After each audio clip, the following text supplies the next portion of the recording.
Bailey's Story, A Puppy Tale, Chapter 3. By the end of that first day, I would come to know the boy very well, not just by smell, but also by the way he looked, the way he sounded, the way he moved. He had light eyes to go with his black hair. He had a way of turning his head to look at me as if he were trying to do more than see me, to learn me by heart. And his voice bubbled with joy whenever he talked to me. But for now, I was drinking in his scent, burrowing into his shirt, licking the taste of whatever he'd eaten off his fingers. Can we keep him, Mom? Can we keep him? The boy gasped between giggles. The woman squatted down to pat my head. Well, you know your dad, Ethan. He's going to want to hear that you'll take care of him.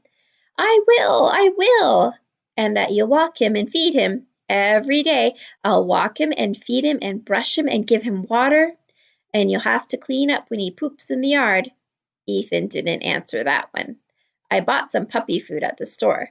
Let's give him some dinner. You won't believe what happened. I had to run to the gas station and get a jug of water. The poor thing was nearly dead with heat exhaustion, the woman said. Ethan wasn't really listening. Want some dinner? Huh? Dinner? He asked, sticking his face close to mine. Sounded pretty good to me. Then something incredible happened. The boy picked me up and carried me right into the house. I never even imagined that might be possible. Did it mean that I wouldn't be living in a wire cage with a concrete floor? That I could stay where the people stayed?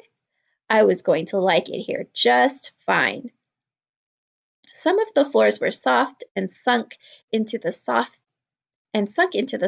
that was the same animal odor I'd smelled on the woman and the boy.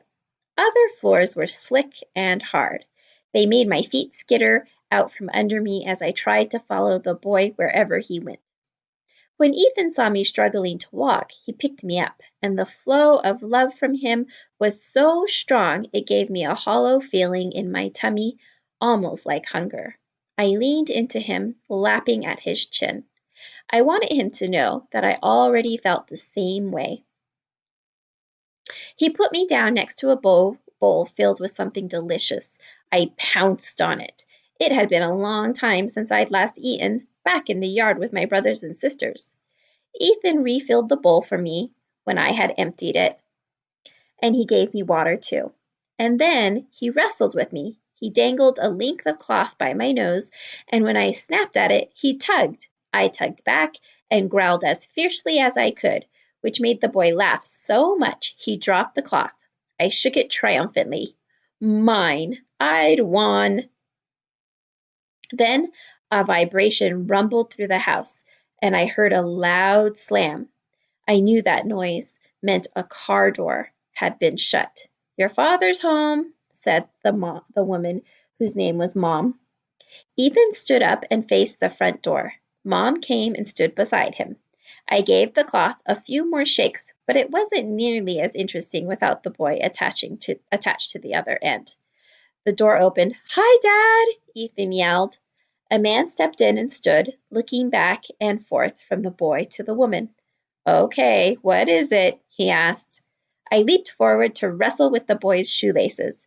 The man's gaze dropped to me. Dad, Mom found this puppy, Ethan began. He was locked in a car, near dead from heat stroke, Mom said.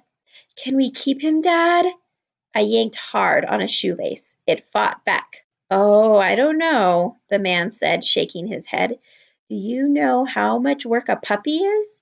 You're only 8 years old, Ethan. It's too much responsibility. I pulled even harder, and I felt the shoelace give. I tried to run away with it, but somehow it was still attached to the boy's foot, so that it yanked me back, tumbling me head over heels. Snarling, I dove once more onto the boy's feet, biting the lace again, giving it a furious shake. I'll take care of him, and I'll walk him and feed him and wash him, Ethan was saying. He's the best puppy in the world, Dad. He's already housebroken.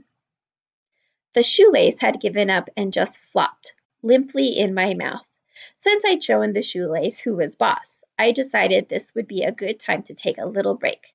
I squatted, leaving a brown blob on top of a wet stain on the carpet. Suddenly, the people got very busy. After they finished whatever it was they were doing with wet cloths and squares of soft paper and some kind of spray that smelled so sharp it made my eyes water, the boy picked me up again. He sat down on the floor with me on his lap, leaning against a chair. Mom and Dad sat nearby. George, Mom said. George, Ethan said. Here, here, George. Hi, George. Skippy? Dad said. Skippy, Ethan said. Are you Skippy? Here, Skippy. It got exhausting. I plopped down for a nap with my head on the boy's legs. When I woke up, the people still hadn't gotten tired of this game, but at least Ethan took me out into the backyard to play. There was lots of good grass and tasty sticks and buried or acorns and fallen leaves, and of course, the boy, who was the best plaything of all. Here, Bailey! Here, Bailey! Ethan called, slapping his knees. Of course, I hurried to him. Why wouldn't I want to be near the boy? He ran away, and I chased him around and around in a huge circle. Bailey, Bailey, the boy shouted. He's Bailey! I'd be Bailey, sure. If that was what the boy wanted, I was happy to be Bailey forever. I stayed very close to Ethan for the next few days, while I was getting used to all of the things around my new home. It certainly was different from the life in the cage with my mother and littermates. For one thing, there was that strange animal I smelled on the boys' clothes and on Mom's and on the carpets that covered the floor. Bailey, I want you to meet Smokey the cat, Ethan said not long after I'd gotten my new name. He carried me back into the house, and holding me tightly against his chest, he turned so that I could see an animal not much bigger than I was, sitting in the middle of the floor. He was covered in brown and gray fur and had tiny ears that looked like they'd be fun to bite. His eyes grew wide and dark when he spotted me. So this was a cat, wasn't it? I struggled to get down to play with this new friend, but Ethan held me tight. Smokey, this is Bailey, he said. Slowly, he went over to place me on the floor. I ran to Smokey. This new home not only had a boy, it had something furry and my size to chase and wrestle with. Things just could not get better. My tongue was out to give my new friend a greeting, but he pulled back his lips to show a set of teeth that were tiny but deadly sharp. Then he arched his back so that suddenly he looked a lot bigger. He let out a loud, sharp hiss. That didn't look friendly at all. But at the same time, he was wagging his tail. I skidded to a stop, puzzled. Did this cat want to play or not? That tail puffed up wide as every single hair on it stiffened, and Smokey stopped wagging it and let it rise slowly straight up in the air. I tried to inch in and give him a friendly sniff right under the tail to show him I meant no harm. But he must not have gotten the message because he jumped away and spat at me, lifting a paw with very sharp claws spread wide. Aw, Smokey, be a nice cat. Be a nice cat, Ethan coaxed. Smokey glared at Ethan. I gave his face a warm lick, still trying to be as friendly as I could, but all I got back was a bat on the nose from those sharp claws. Okay, well, that was that. I was more than ready to play with Smokey whenever he wanted, but I had more important things to worry about than a snotty cat. I had a new family to get to know and my new home to explore. The boy lived in a small room full of wonderful toys, very good for chewing.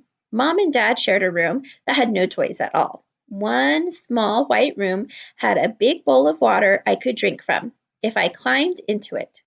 There weren't any toys there either, unless you counted the roll of thin paper mounted on a wall. Once I got my teeth in some of that, I could pull it off in one long train that wound around me and followed me through the halls. That was fun, at least the first few times.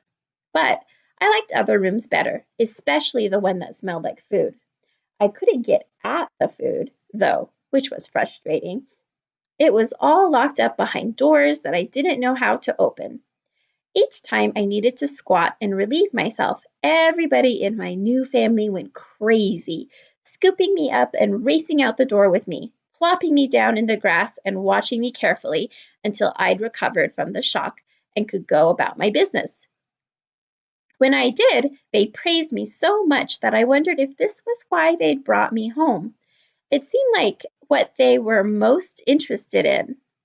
The bizarre thing was, though, that if I did the very same thing on the carpets inside the house, nobody praised me at all.